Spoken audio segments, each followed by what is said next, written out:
وەک دەزانرێت چواردەی حوزەیران لە قەندیل و 24 حوزەیران لە برادۆس ئێمە وەکو گەنجانی وڵات پارێزی کوردستان و ژنانی گەنجی تێکۆشەر دەستمان بە چالاکی خەڵغانی زیندوو کرد لە دژی هێرش و داگیرکاریەکانی دەوڵەتی فاشیستی تورک لەسەر باشووری کوردستان.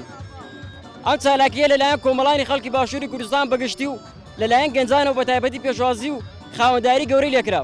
هەرو خاوەنداریش بۆ هۆکاری سەرکردنی ئەم چالاکیە. هەر بۆ ئێمە وەکو گەنجانی وڵات پارێزی کوردستان و ژنانی گەنجی تێکۆشەر لە دوای 2 مانگ لە بەردەوامکردنی ئەم چالاکیە بڕیارماندا کۆتایی پێبینن و دەست بە چالاکی جیاواز و زۆراجۆر بکەن.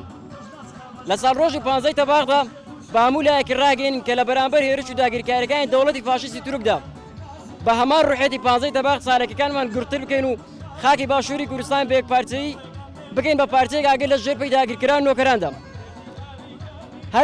هەر لە چیا سەرکەشەکانی قەندیل و بانگەواز بۆ هەموو گەنجانی باشووری کوردستان دەکەین کە پێکەوە دەست لە ناو دەست لە پێناو پاکردنەوەی کوردستان لە داگیرکەران و نۆکەران و هاوکاریان خۆیان بەڕێخستن بکەن و بە هەمان ڕوحێتی شەید ئەگەید و مامزەکی شەید هەڵمەت چالاکی بەرامبەر داگیرکەریدا.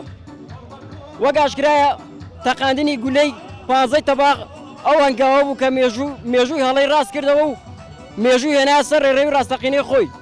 لە هەمان کاتدا کەسایەتی دوژمنانی داگیرکەردا کوردێک کە پێشەنگایەتی خەتی خیانەت و خەت کۆیلایەتی دەکرد کرای هەدەف. ئێمە وەکو گەنجانی باشووری کوردستان لێرەوە ڕای دەگەێنین ئەو هەڵمەتەی کە هەڤاڵ ئەگیت دەستی پێکرد پێش 35 ساڵ بە هەمان ڕوحێت و هەستەوە بەردەوام بین و تاگەیشتن بە کوردستانێکی ئازاد و دوور لە دەستی داگیرکەران.